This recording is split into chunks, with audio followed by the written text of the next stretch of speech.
And what is up, everybody? I just finished reading on Facebook. Somebody posted that apparently Disney, who owns Marvel, is going to be discontinuing the Fantastic Four comics. That is correct. Fantastic Four gone, which is both a pity and at the same time understandable. I mean, uh, it's not exactly everybody's favorite superhero team. Not to mention the fact that, uh, you know, the original movie in the '90s sucked. There's a lot, there's a lot of mixed reviews about the 20th Century Fox two movies with Chris Evans and Jessica Alba and Michael Chiklis. Granted, they were like I'm a bit indifferent. I don't have I didn't hate them. There was a lot of flaws, but at the same time, I didn't really like them all that much. They were okay. They were okay movies. Um, but apparently, they decided to reboot them, and then of course the questionable casting. They had fired the director originally, then got a new one, but the cast stayed the same, and now Marvel is just completely doing away with it. The stories, from what I understand, from what other people telling me, I haven't read a Fantastic Four book since the '90s. Okay, that's how far off the curb I am.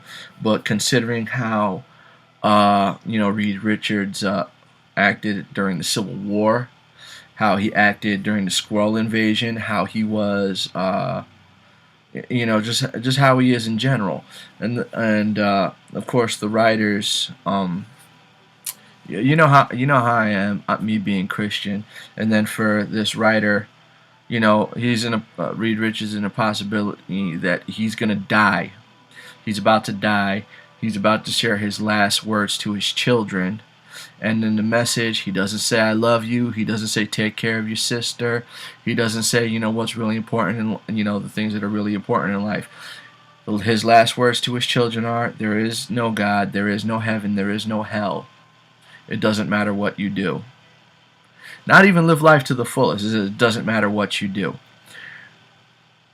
Keep in mind, this is Reed Richards, who has seen God on more than one occasion, having been through eternity, seen the Living Tribunal, worked with Uatu. These are people that are mostly deities, and I always thought that the Living Tribunal was God in the Marvel universe, pretty much, because he had the head with and he had three different faces.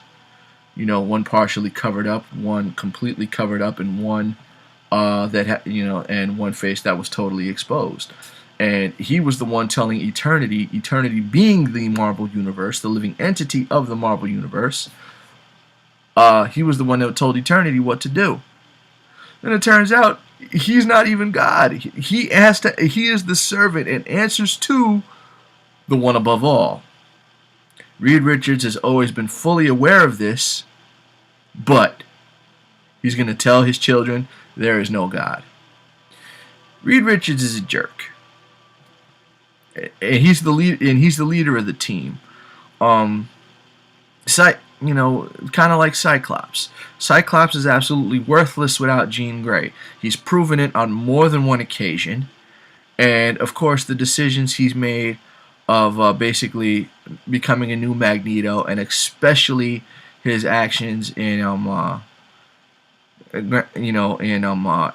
Avengers versus X-Men. There's no justification for anything that he's done. Reed Richards is more or less the same way, and unfortunately, like the main people that anybody read in Fantastic Four was mostly Thing and Human Torch. Then they decided, like, oh, they're killing the Human Torch, and like all these other different Fantastic Four books that they're coming out with. It was just getting all kinds of ridiculous. And like I said, it's everybody's least favorite superhero team. And then with this new movie coming out, come on. You're basically shooting yourself in the foot.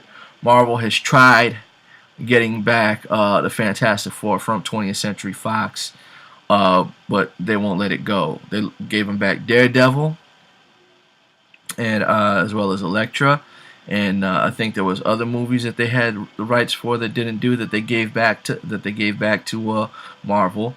But they're holding on to X-Men, and for the life of me, I can never watch another X-Men movie made by 20th Century Fox.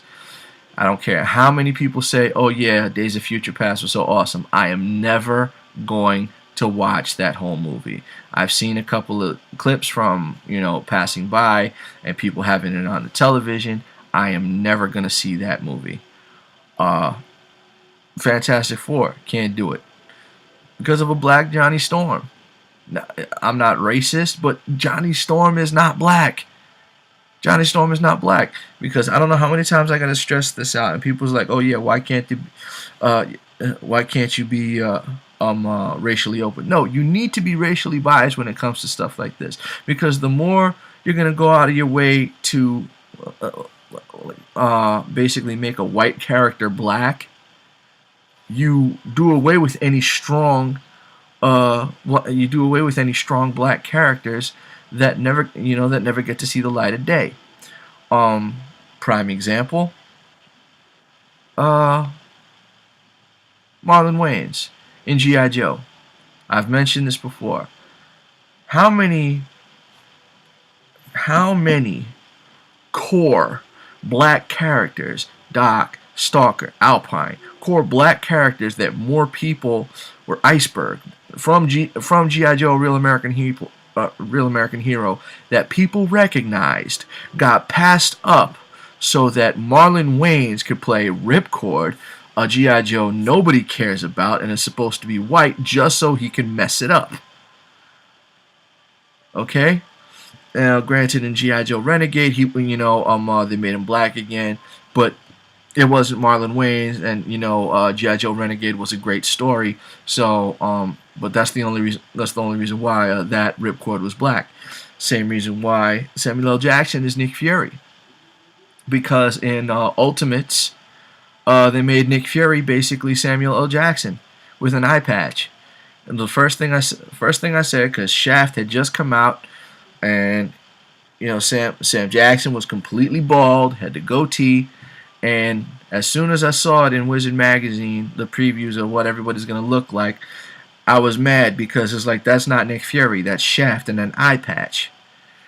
So what winds up happening is, later on in Iron Man, when you find out that, oh yeah, there's going to be an Avengers movie, and oh, here's Nick Fury and it's Samuel L. Jackson, that's the only reason why fans accepted that.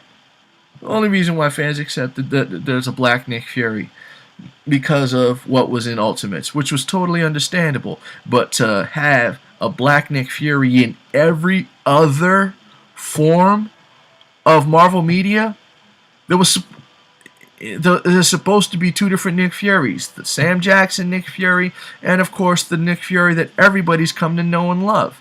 But now, for Marvel within its regular universe to come up with the most retarded story I've ever heard to introduce a new black Nick Fury. Retarded. Ultimate Spider-Man is supposed to be the ultimate universe. Okay, have the black Nick Fury. Avengers, Earth's Mightiest Heroes. No need. There was absolutely no need for that.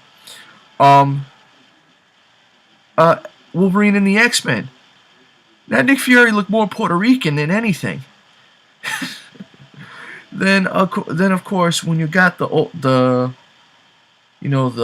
cartoons, like prime example, X-Men Evolution, which was another great Marvel cartoon, comic book cartoon in general. Nick Fury was white. How are you going to explain that? It made absolutely no sense. And it sucks that certain things like that are happening, and then even turning Falcon into Captain America. They did that already. Nobody liked it that time. What makes you think anybody's gonna like it now? You know. I mean, I pretty much with after Bucky being Captain America, they would have stopped trying to replace Captain America so many times.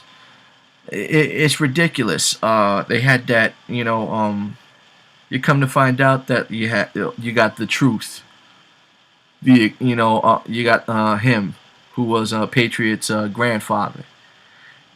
Him experimented on. You had this other white guy who was Captain America, who went crazy. And like this is during the time of America versus the communists in the 50s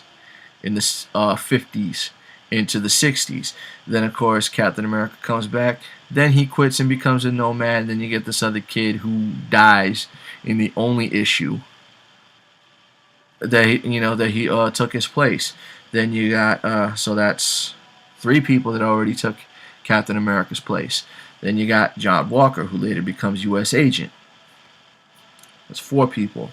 Then Falcon steps up one time when they thought Captain America was dead. This is in 2001, 2002. I believe probably around 2002, summertime, that issue came out. Everybody thought Captain America was dead. That's 5. Then when the whole death of Captain America, which turned out not to be him dying with the temporal bullets in his body being taken so Red Skull could take over during that whole time. Bucky was the new Captain America, and him being I love the costume. Absolutely love the costume. Is basically saying he's like, I am, but at the same time I'm not, and especially with the gun. And he from everybody knew from what I've heard, everybody knew Captain America was coming back, but at the same time it's like, oh nah, forget it.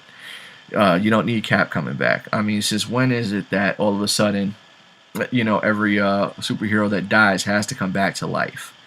There's absolutely no need for that. I blame Superman.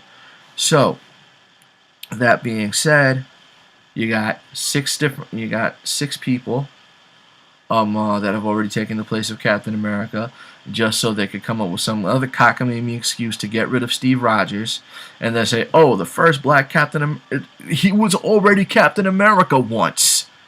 Falcon was already Captain America once. It didn't work.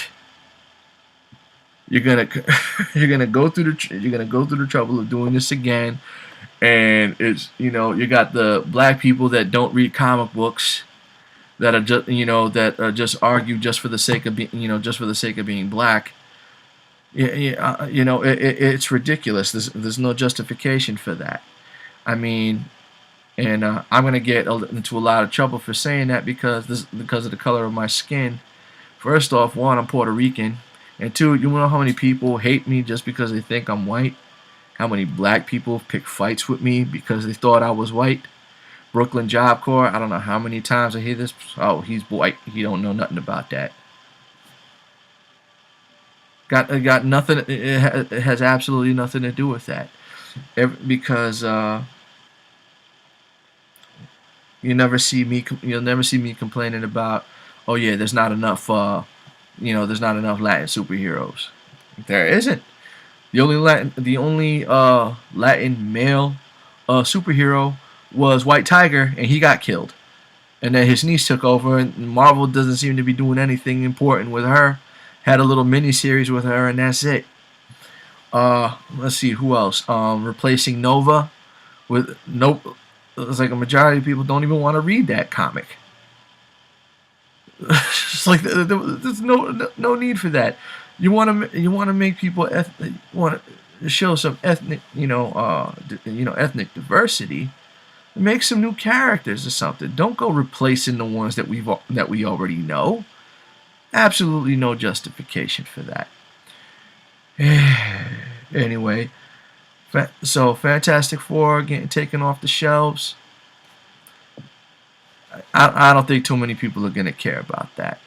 They've tried reinventing the wheel with them so many times. It's just not worth reading anymore. Yeah, man. And if that's gonna help can the 20th Century Fox movie that's supposed to be coming out next year, more power to them. I'm done talking. Have a good night.